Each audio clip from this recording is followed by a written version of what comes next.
सुबह अचानक दादी की तबीयत बिगड़ जाती है। घर में अफरा तफरी मच जाती है। आयरा और कामयार दादी को फौरन अस्पताल ले जाते हैं, लेकिन अस्पताल पहुंचकर जो होता है उसकी किसी ने उम्मीद नहीं की होती। डॉक्टर कोई और नहीं बल्कि आयरा के अब्बू इरफान साहब होते हैं।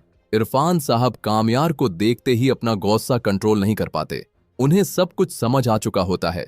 दादी को वार्ड में शिफ्ट किया जाता है और बाहर ही आयरा और कामयार के बीच तेज बहस शुरू हो जाती है। आयरा साफ कहती है कि कामयार के रवैये ने सिर्फ उसे ही नहीं पूरे घर को थका दिया है। इरफान साहब बीच में आकर कामयार को वार्न कर देते हैं, अगर तुम आयरा के साथ इस शादी को निभा नहीं सकते तो उसे और उलझाने का हक तुम्हें नहीं। कामयार कोई जवाब नहीं देता, बस चुप रहता है।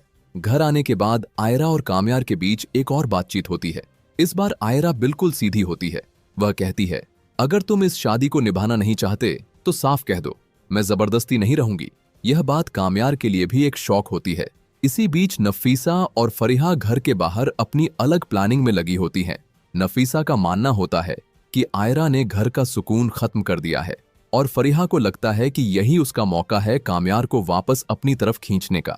फरीहा जानबूझकर कामयार के कानों में गलत ख्यालात डालती है और नफीसा घर में आयरा के खिलाफ और ज्यादा प्रेशर बनाना शुरू कर देती है।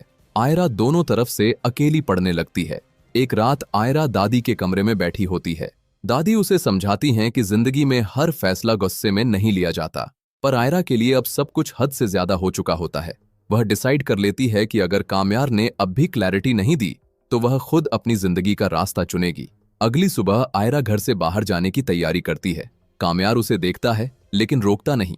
आयरा जब घर से निकलने ही वाली होती है, अचानक उसके कदम लड़खड़ा जाते हैं। उसकी आंखों के सामने अंधेरा छा जाता है और वह सीधा जमीन पर गिर जाती है। कामयार घबरा जाता है।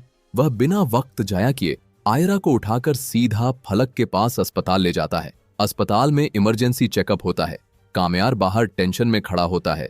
थोड़ी देर बाद फलक बाहर आती है और कामयार को एक शॉकिंग बात बताती है। फलक कहती है, आयरा बेहोश इसलिए हुई क्योंकि वह प्रेग्नेंट है। यह सुनकर कामयार खुश भी होता है और हैरान भी। उसके चेहरे पर कंफ्यूजन साफ नजर आता है। तभी उसे एक पुरानी रात याद आती है। वह रात जब नशे की हालत में वह आयरा के साथ एक ही बेड पर सो गया था। कामयार को अब हर बात समझ आने लगती है, लेकिन जो बात कामयार के लिए गुड न्यूज होती है वही बात फरीहा और नफीसा के लिए बैड न्यूज बन जाती है। दोनों को डर होता है कि अगर यह बच्चा आ गया तो कामयार हमेशा के लिए आयरा का हो जाएगा और यहीं से फरीहा और नफीसा एक खौफनाक फैसला कर लेती हैं। वह दोनों आयरा के इस बच्चे को खत्म करने की कोशिश करने का सोचती हैं। अब सवाल यह है, क्या आयरा अपने बच्चे को बचा पाएगी? क्या कामयार वक्त पर सच समझ पाएगा या फिर फरीहा और नफीसा अपनी चाल में कामयाब हो जाएंगी? आपको यह प्रेडिक्शन कैसी लगी? कमेंट्स में जरूर बताना। यह सिर्फ हमारी सोच है, गलत भी हो सकती है।